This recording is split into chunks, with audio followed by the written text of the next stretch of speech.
High, আমি উপাসনা। রবিবার মানেই সবার বাড়িতে স্পেশাল কিছু না কিছু একটা হবেই। তো আজকে আমার বাড়িতে বিরিয়ানি হচ্ছে, আর যেটার 50% রান্নাই আমি করছি।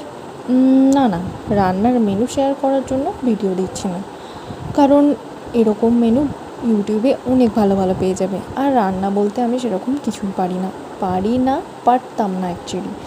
বাট অলমোস্ট 1 to 2 ইয়ার ধরে বাইরে থাকার কারণে সব রান্নাই শিখে গেছি। তো ট্রাই করি একটু আধটু করার। যাই হোক, তোমাদের সাথে গল্প করতে করতে রান্নাটা প্রায় শেষের দিকে। তবে আমি একা রান্না করিনি, বাড়ির সবাই হেল্প করছিল। তো সবাই মিলে আজকে একসাথে আমরা বিরিয়ানিটা রান্না করলাম এবং অলমোস্ট রেডি হয়ে গেল। আর মা এখানে সার্ভ করতে শুরু করে দিয়েছে এবং দিদি জামাইবাবুও এসেছিল। তো সবাই মিলে আমরা আজকে বেশ মজা করে দিনটা কাটালাম।